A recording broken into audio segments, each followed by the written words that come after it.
Under the lead gray sky of medieval Europe, when winter swept across the fields like a merciless sickle, the people of old had discovered something that modern books almost never mention. Before the potato ever set foot on this continent, long before the Spanish ships carried those miracle tubers from the other world, medieval people already possessed a kind of food whose effectiveness makes many experts today furrow their brows in astonishment. Something durable enough to feed armies, rich enough in nutrients to keep people alive through the hungry seasons, and versatile enough to become the soul of an entire cuisine. What is even more shocking is that when the potato arrived, we didn't upgrade our diet as modern people often assume. We accidentally downgraded the entire nutritional system that our ancestors had painstakingly built over centuries. The question that startles many is, why did Europe so easily abandon a food that was this superior? Not because it tasted worse, and certainly not because it lacked durability. The truth hidden behind that decision once sparked endless debate among historians. A truth that, when we look back on it now, forces us to wonder what we might have lost in our race to modernize our meals. If you've ever thought medieval people lived in poverty and scarcity, try guessing what that superfood was before scrolling down to the next part. And don't forget to leave a comment with your prediction about which dish could make the potato look like a dim newcomer. Under the dim light of centuries long asleep, there is a truth most of us have completely forgotten. Potatoes never existed in medieval Europe. Not a single tuber in the kitchen, not a single row in the fields, not a single farmer who had ever heard of the thing we now treat as the foundation of an entire meal. While knights wandered the battlefields and clerics copied scripture by candlelight, potatoes were still, lying quietly on the other side of the ocean, on the high plains of South America, silently waiting to be discovered by the Spanish centuries later. This makes the entire culinary landscape of the Middle Ages far more interesting, because they were not nearly as deprived as we imagine. Instead, they relied on root crops already adapted to Europe's cold, damp climate. Foods that not only survived but thrived under conditions in which even modern potatoes sometimes struggle. So when potatoes finally appeared in the late 16th century, they did not arrive to save people from famine, as many oversimplified stories claim. They merely slipped into a system that had already been functioning efficiently long before. And what's even more astonishing is this: the things potatoes replaced were actually far superior to them. And this is only the surface of the secret. Because the root crop most favored by medieval people is not the one you're thinking of, and the reason they revered it will surprise you. What do you think it was? In the scattered records of the 12th century, modern scholars happen to encounter a line of description that has fueled debate to this day. The root that kept kingdoms alive. And the surprising thing is that it wasn't referring to the potato, but to parsnip, the root that fed Europe long before the world even knew the word potato. Along with it, the ancient carrots, far from the bright orange we know today, instead deep purple, pale yellow, or silvery white, formed the nutritional foundation medieval people relied on through every season of hunger, cold, and war. Those carrots contained such high levels of vitamin A that chroniclers described them as light in the winter meal, while parsnip carried a natural sweetness, requiring no sugar, something extremely rare at the time. Some manuscripts even claim that a single failed parsnip harvest could plunge an entire region into famine, because it was the very thing that kept people alive during the months when the earth and sky had nothing left to offer. But the biggest twist lies here. When the potato arrived, parsnip began to disappear from its historical role, to the point where many parts of Europe nearly forgot that this very root had once been the backbone of their survival for over a millennium. An ancient cuisine, strong, nutritious, and deeply inventive, faded simply because a new tuber was more convenient. Which makes the question even more intriguing. If parsnip truly was the root that kept kingdoms alive, why did we let it vanish from our tables? What do you think? Does parsnip deserve a comeback? Leave a comment. I'd love to hear your perspective. In modern imagination, the medieval meal is often reduced to a grayish stew, a plate of limp boiled vegetables, and a few pieces of bread, hard as stone. But the truth was far more vivid and alive. When parsnips were roasted until they caramelized into a glossy layer of natural sugar, and when purple carrots were sliced thin to release a deep sweetness like wild honey, the medieval hearth was anything but a place of monotony. It was a culinary laboratory full of creativity. The cooks of the time, from monks to peasants, understood every season and the temperament of each root. They knew parsnip would become silky as cream if simmered long in a copper pot, and that ancient carrots carried enough color and aroma to turn a simple pottage into a dish that could make an entire church fall silent for a few seconds before tasting. Some manuscripts even record desserts made from mashed parsnip, whipped with honey and spices, something so sweet that monks had to limit how often they were allowed to eat it to avoid excesses of earthly delight. And here is the part that startles many. Medieval cuisine was not poor. It was rich in ways that many modern kitchens have not yet reached. Those humble roots were used to create color, flavor, sweetness, and could even replace sugar and fruit during feast days. So, what if we've been underestimating this ancient culinary world? And what they did next with those roots is the truly surprising part. Wait until you hear this. Parsnip wasn't just an easy-to-grow root vegetable. It was the superfood of all medieval Europe, something that fed everyone from peasants to monks, from soldiers to pilgrim caravans crossing mountains and forests. While potatoes later brought abundant but monotonous starch, parsnip carried higher fiber, more minerals, and a natural sweetness that required no luxurious spices at all. Medieval people knew that a single pot of parsnip stew was enough to keep the body warm all day during the bone-piercing winter months.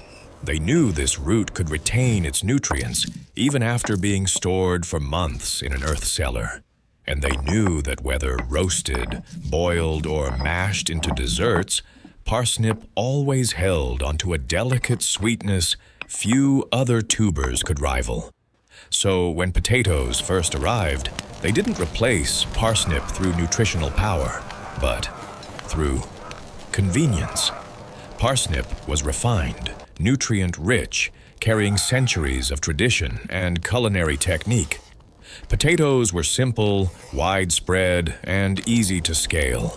Put them side by side, and the truth sounds almost cruel. Potatoes never even stood a chance. And the more ironic part is that parsnip wasn't the only superfood medieval people depended on. There was another root so powerful that it became a survival weapon during the harshest seasons. What do you think it was? In the winters of the Middle Ages, when the icy wind slashed across, faces like thin blades, and the fields turned into a gray sea of frozen earth, there was one root that became the dividing line between life and death: the turnip. Not flashy, not noble, not praised in epics.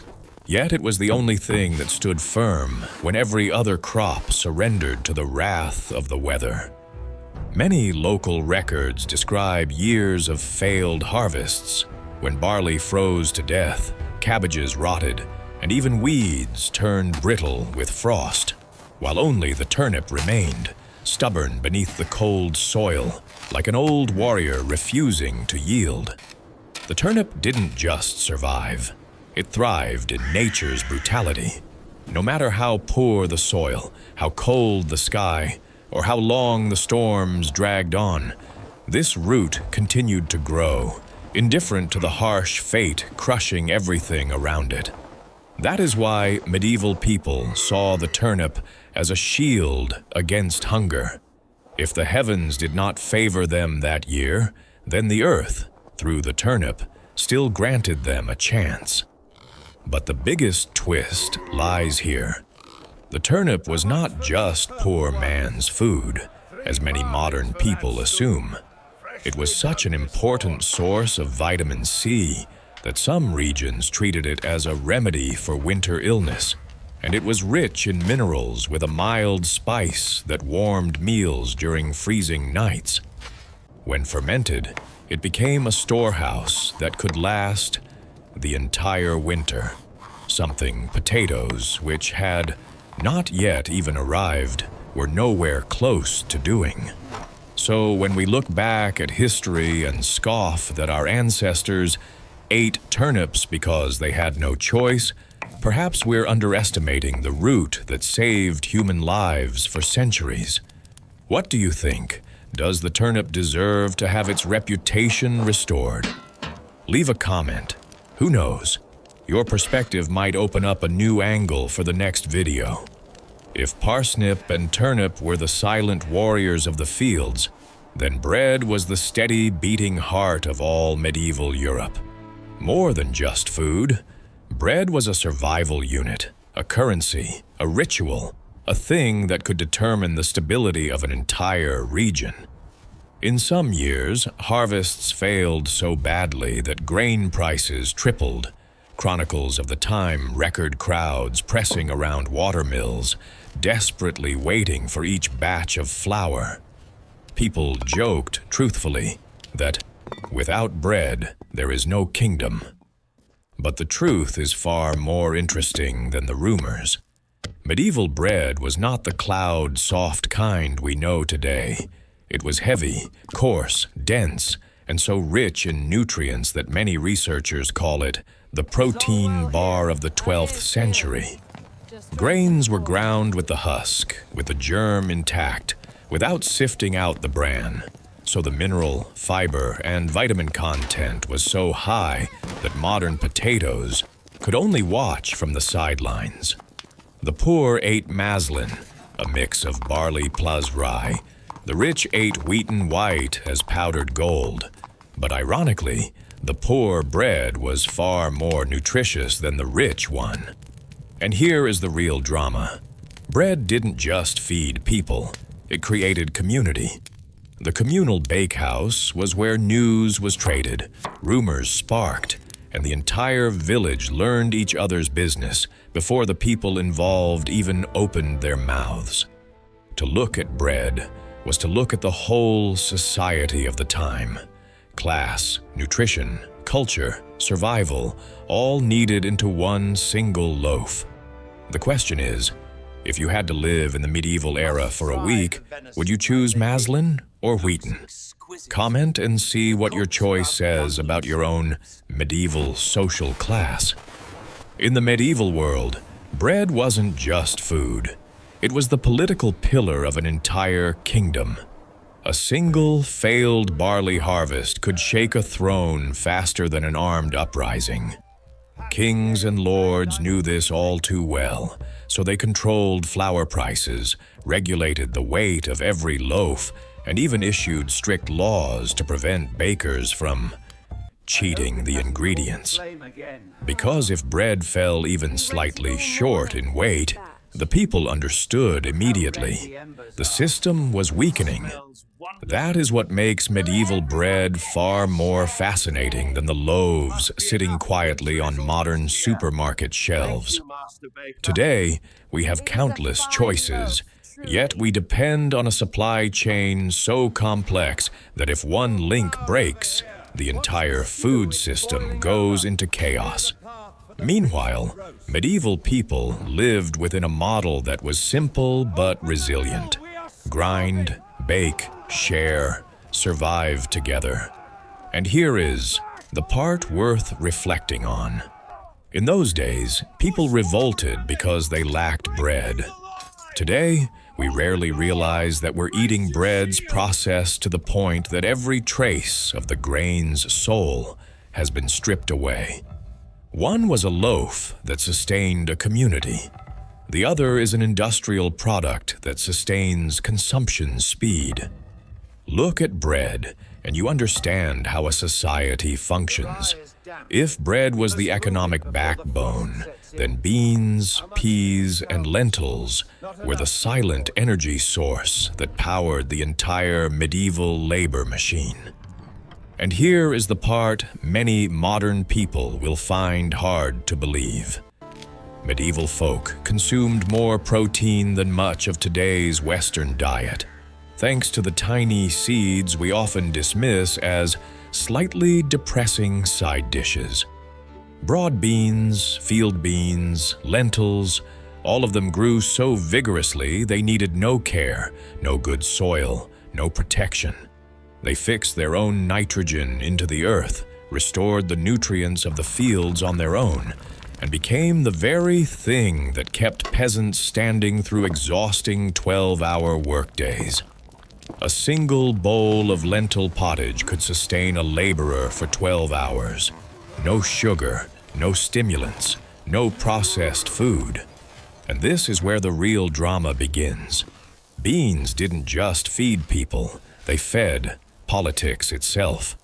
Monasteries kept meticulous records of bean yields because they determined the community's ability to survive. A clever lord calculated taxes based on the bean harvest, and poorer regions hid reserve bean stores like strategic assets, because in wartime, whoever still had beans still had power. Meanwhile, the modern world chases expensive animal protein, making food systems increasingly dependent on complex supply chains and depleting resources. Medieval people would have smirked.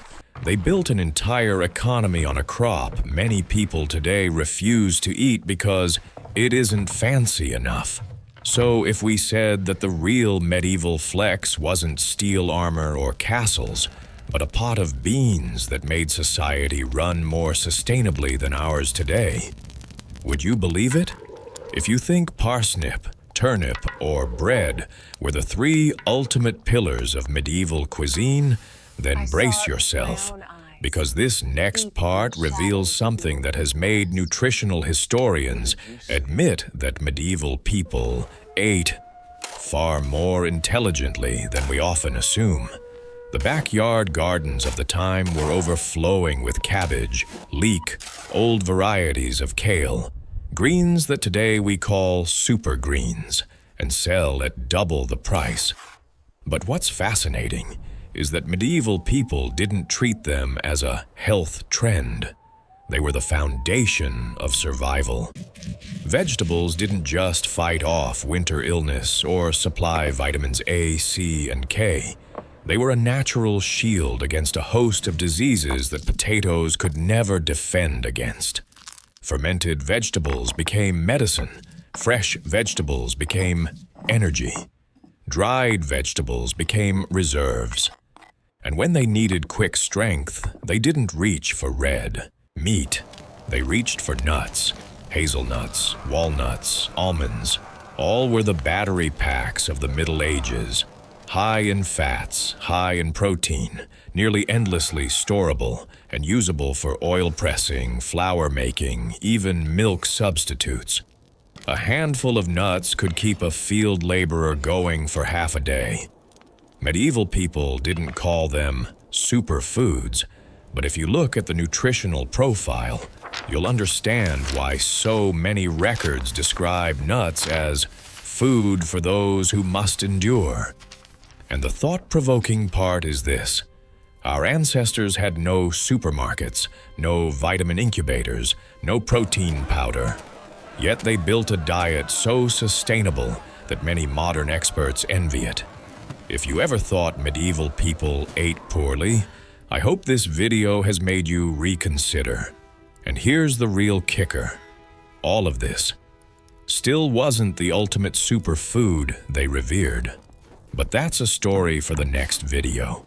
Comment what surprised you most. And if you want to hear about the true medieval superfood, don't forget to subscribe so you don't miss the next part.